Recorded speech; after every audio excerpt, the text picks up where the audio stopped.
प्यारे बच्चों, हमारा चैप्टर फर्स्ट क्लास 11th का सेट्स चल रहा था।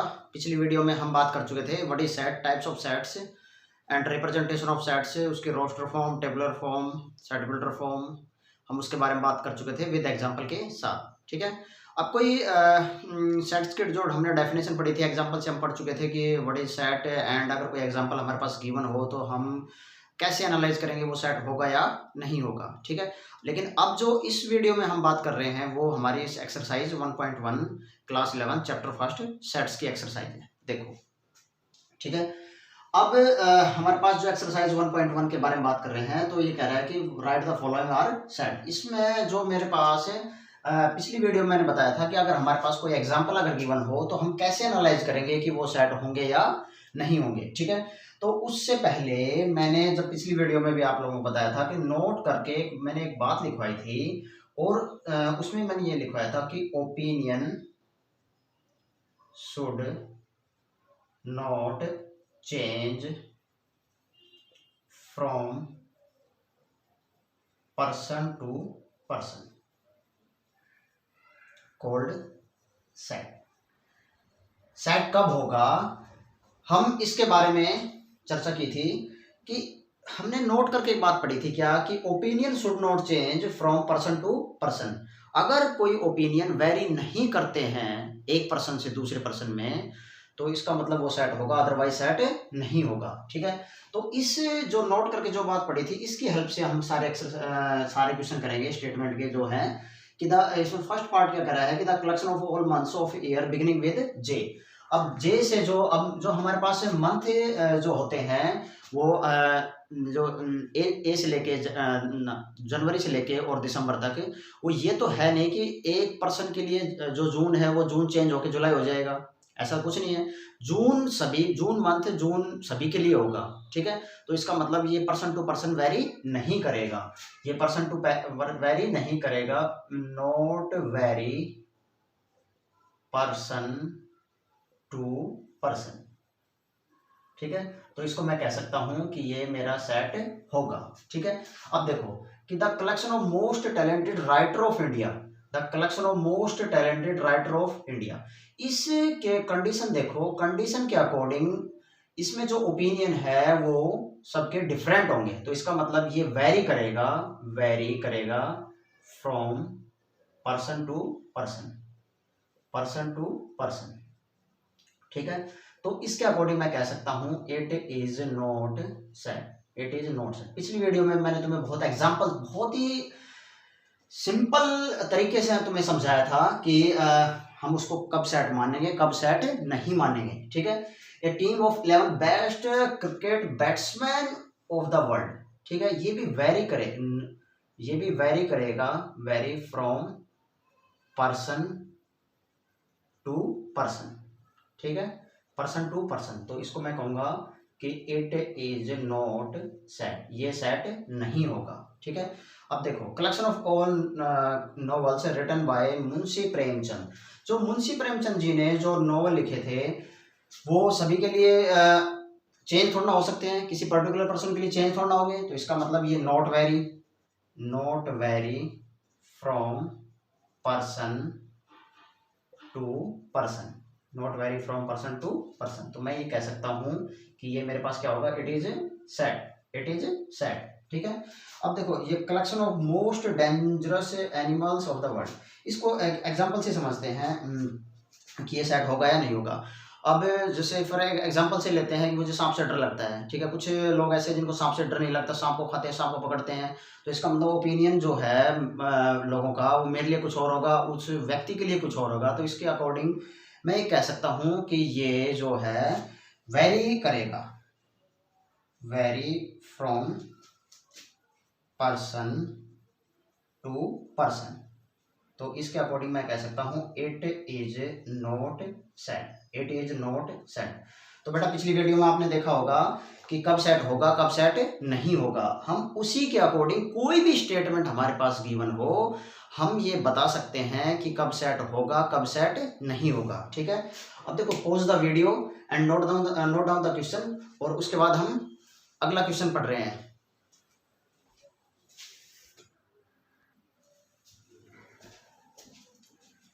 देखो बच्चों, पिछला जो फर्स्ट क्वेश्चन है उसको वीडियो को पॉज करके आप लोगों ने समझ लिया होगा और उसको नोट कर लिया होगा, ठीक है। अब सेकंड क्वेश्चन देखो। सेकंड क्वेश्चन क्या कह रहा है कि सिंबल को इंसर्ट करना है। जो ये सिंबल है, ये सिंबल है बिलोंग्स टू का, एंड ये सिंबल है does not belongs to, does not belongs to, ठीक है। अब अगर जो एलिमेंट ये है, इसमें कौन सा सिंबल इंसर्ट करना है? 5 है। अगर 5 जो एलिमेंट है, अगर ये सेट ए में अगर गिवन है, प्रेजेंट है, तो इसका मतलब सिंबल बिलोंग्स टू का आएगा, मतलब जो प्रेजेंट है। और 8 इसके अंदर गिवन है, नहीं है, तो इसका मतलब सिंबल क्या आएगा? Does not belongs to. बहुत ही इजी क्वेश्चन है, ठीक है। अब जो थर्ड है, थर्ड इंपॉर्टेंट क्वेश्चन है, रोस्टर फॉर्म वाला, ये इंपॉर्टेंट है।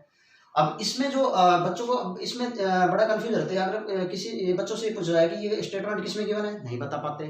क्यों? क्योंकि ढंग से वो पढ़ नहीं रहे कि जो ये स्टेटमेंट गिवन है ये किस फॉर्म में है? सेट बिल्डर फॉर्म में। किस फॉर्मेट में है? सेट बिल्डर फॉर्म में। अब देखो ये कह रहा है कि इस जो मेरे पास जो स्टेटमेंट गिवन है सेट बिल्डर फॉर्म में, इसको किसमें रखेंगे हम? उसको रोस्टर फॉर्म में कन्वर्ट करते हैं। बात किसकी कर रहा है? इंटीजर की। इंटीजर जो हमने बात कही थी, तो उसमें हमने इंटीजर के बारे में बताया था, इंटीजर नेगेटिव टू पॉजिटिव। ये ओरिजिन मेरे राइट साइड में पॉजिटिव और लेफ्ट साइड में नेगेटिव, ठीक है।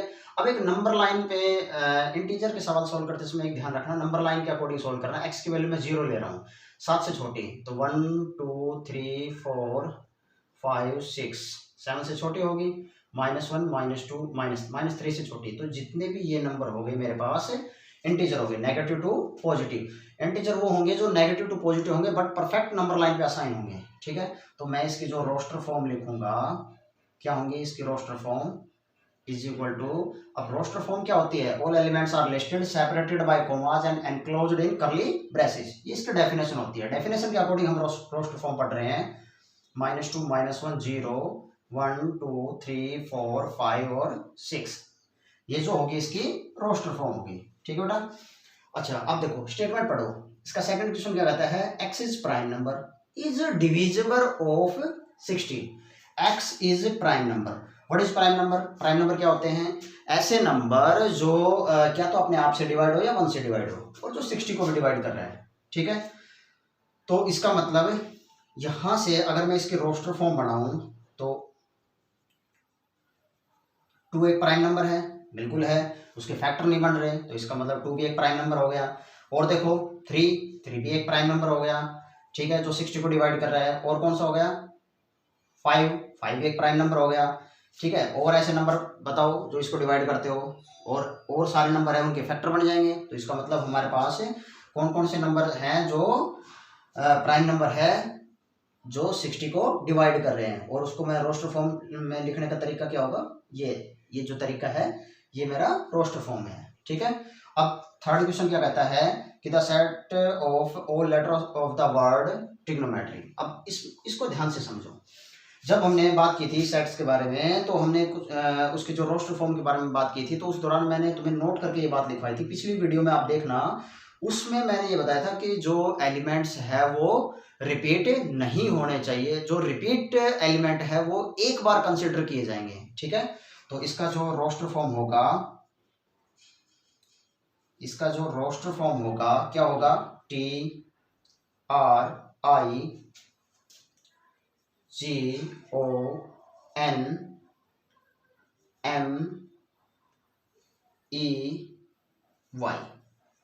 दिस इज रोस्टर फॉर्म, ठीक है। कंडीशन, जब कोई वर्ड आता है और उसको रोस्टर फॉर्म में लिखवाता है, तो उसमें क्या होगा? जो रिपीट एलिमेंट है वो एक बार कंसिडर किए जाएंगे, ठीक है। Please pause the video and note down the question, फिर नेक्स्ट क्वेश्चन पढ़ रहे हैं।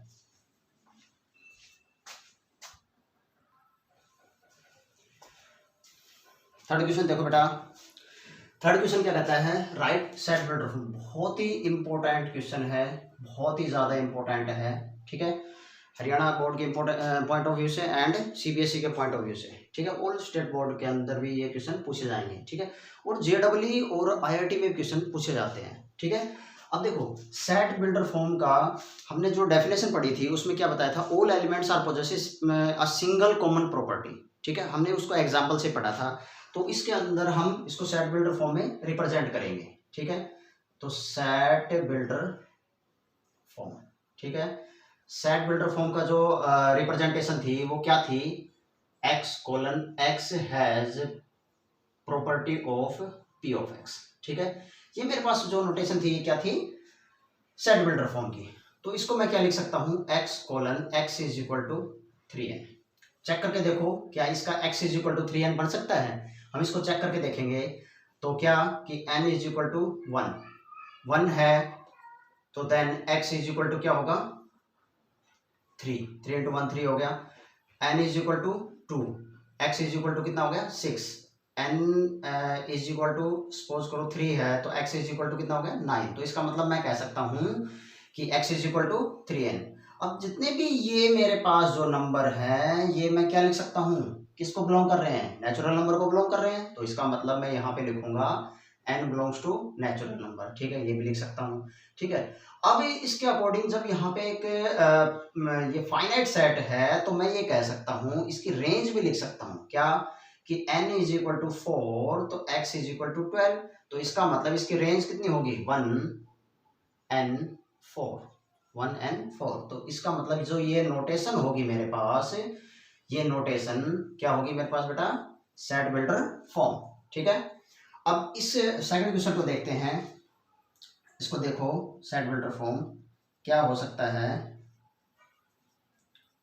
अगर मैं इसको लिखना चाहूं x colon x is equal to 2 raise to power n, देखते हैं कि n इज इक्वल टू अगर 1 है तो x की वैल्यू कितनी आ गई 2 रेज टू पावर 1 2 होगी। n इज इक्वल टू अगर मैं 2 ले रहा हूँ x is equal to 2 raise to power 4 हो गया।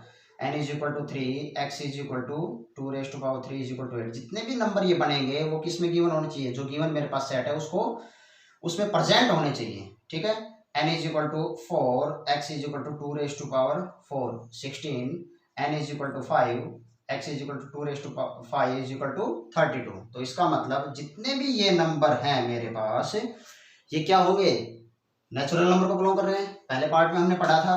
तो इसका मतलब मैं लिख सकता हूँ n belongs to natural number. ठीक है, और इसको देखते हुए मैं इसकी क्या लिख सकता हूँ, इसकी रेंज भी लिख सकता हूँ। ठीक है, वो कैसे लिखूंगा n5, ये इसकी क्या होगी रेंज। ठीक है, तो कोई भी अगर मेरे पास सेट गिवन है तो उसके अकॉर्डिंग में हम ये लिख सकते हैं। हम उसको एग्जांपल से हम इसको समझ रहे हैं कि हम इसको कैसे लिख रहे हैं इसको। ठीक है, ओके। अब थर्ड क्वेश्चन देखो क्या कह रहा है मेरे पास, सेट बिल्डर फॉर्म। ठीक है, ये up to dash dash dash चल रहा है। ठीक है, तो x colon x is equal to, अब इसको 6 किसी का स्केयर नहीं बन सकता, तो 2 बन सकता है 2 रेज टू पावर n, जो इसमें पिछले हम वीडियो में पिछली जो ये जो क्वेश्चन था इसमें हम पढ़ चुके हैं। लेकिन उसमें 6 आ रहा है तो 6 नहीं बन सकता है। तो इसका मतलब मैं ये लिख सकता हूँ x is equal to even natural number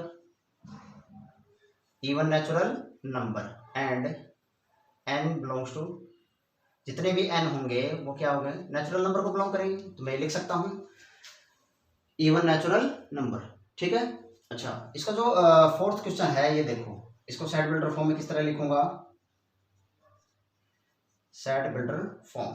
ठीक है, x colon x is equal to, अब ये देखो ये किसी का स्केयर बन रहा है, बिल्कुल बन रहा है। अगर मैं इसको इस सीरीज में अगर मैं ये लिखूं n का स्केयर, अगर मैंने सपोज करो ये लिखा है n का स्केयर। ठीक है, तो n का स्केयर अगर n इज इक्वल टू 1 है तो 1x की वैल्यू 1 का square is equal to 1, n is equal to 2 तो x इज इक्वल टू 2 का square is equal to 4, n is equal to 3 तो x इज इक्वल टू 3 का square is equal to 9। ठीक है, अगर इसी तरह n इज इक्वल टू क्या है मेरे पास 10, तो x इज इक्वल टू 10 का स्केयर इज इक्वल टू 100। तो इसके अकॉर्डिंग मैं कह सकता हूँ कि मेरे पास जो मैंने नोटेशन दी है x is equal to n square, तो बिल्कुल ओके है।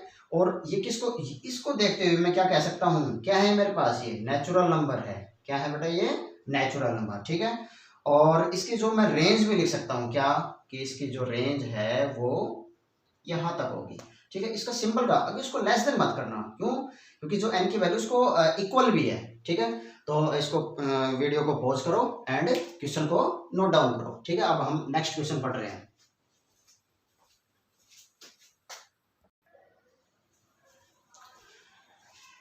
देखो बच्चों, पिछला क्वेश्चन आपने वीडियो को पॉज करके उसको नोट कर लिया होगा। अब क्वेश्चन नंबर 5 देखो, ठीक है। क्वेश्चन नंबर 5 क्या कह रहा है कि list of all elements of following set. इससे जितने भी हमारे पास जो एलिमेंट्स हैं उसको, ये हमारे पास जो गिवन डाटा है किस फॉर्मेट में है, सेट बिल्डर फॉर्म में, और उसको हम किस फॉर्मेट में लिखेंगे, रोस्टर फॉर्म में। इसके हम एलिमेंट्स लिखेंगे, ठीक है। तो देखो क्या कह रहा है कि x is odd natural number, ठीक है। x इज ओड 1 3 5 7, तो मेरे पास ये कितने हो गए, मेरे पास ये ओड नेचुरल नंबर, ठीक है। हमने इसके एलिमेंट्स लिख रहे हैं। अब इसका जो सेकंड पार्ट है वो क्या कहता है, x इज इंटीजर, ठीक है। x इज इंटीजर, इंटीजर हम पढ़ चुके हैं क्या, नेगेटिव टू पॉजिटिव, ठीक है। अब एक नंबर लाइन के ऊपर होनी चाहिए। तो अब मुझे बताओ कि इसको डिवाइड करने पे -0.5 आएगा, इसको डिवाइड करने पे 4.5। ये मेरे पास ओरिजिन हो गया 1 2 3 4 से आगे यहाँ पे 4.5 हो गया, और यहाँ पे -1 हो गया। -1 और 0 के बीच में कहीं ना कहीं माइनस का 0.5 होगा। तो इसका मतलब मैं इसके जो एलिमेंट्स लिखूंगा मैं क्या लिख सकता हूँ, क्या आएंगे मेरे पास बेटा, 0.5 से तो बड़े माइनस के, और 4.5 से छोटे, ठीक है। तो 0 1 2 3 एंड 4 ये मेरे पास क्या होंगे, इसके एलिमेंट हो गए, ठीक है। अब सी देखो, सी एक्स ये भी इंटीजर होना चाहिए इसको सोल्व करते हुए। तो अगर मैं इसको सोल्व करूं, x square is equal to 4, तो एक्स इज इक्वल टू क्या आएगा, +-2। तो इसका मतलब इसकी जो रेंज होगी नंबर लाइन पे, तो ये मेरे पास ओरिजिन हो गया -1 हो गया, -2 हो गया, 1 और 2। इस सिंबल के अकॉर्डिंग ये दोनों नंबर -2 और +2 दोनों इंक्लूड होंगे। तो इसका मतलब इसके जो एलिमेंट है वो क्या होंगे, -2 -1 0 1 2।